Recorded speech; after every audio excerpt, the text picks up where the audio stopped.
RK రోజా గారికి ఉన్న ఏకైక స్వార్థం మీ గుండెల్లో స్థానం సంపాదించుకోవడం మాత్రమే. ఎందుకంటే గానా ఆర్కే రోజా గారు చూడని హోదా లేదు, అనుభవించని హోదా లేదు, జనాదరణ చూడని లేదు. సినిమా ఇండస్ట్రీలో నెంబర్ 1, సీరియల్ ఇండస్ట్రీలో, టెలివిజన్ ఛానళ్లలో నెంబర్ 1, పొలిటికల్ గా నెంబర్ 1.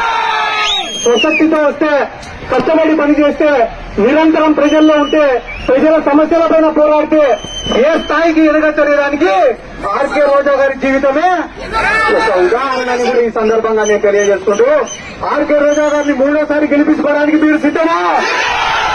హ్యాట్రిక్ కొట్టడానికి మీరు సిద్ధమా? చరణ్ ముఖ్యమంత్రి చేసుకోవడానికి మీరు సిద్ధమా? ఇంత ప్రేమగా ఇక్కడికి స్వాగతం పలికిన ప్రతి ఒక్కరికి నా శిరస్సు నుంచి నమస్కారాలు తెలియజేసుకుంటూ, ఆర్కే రోజా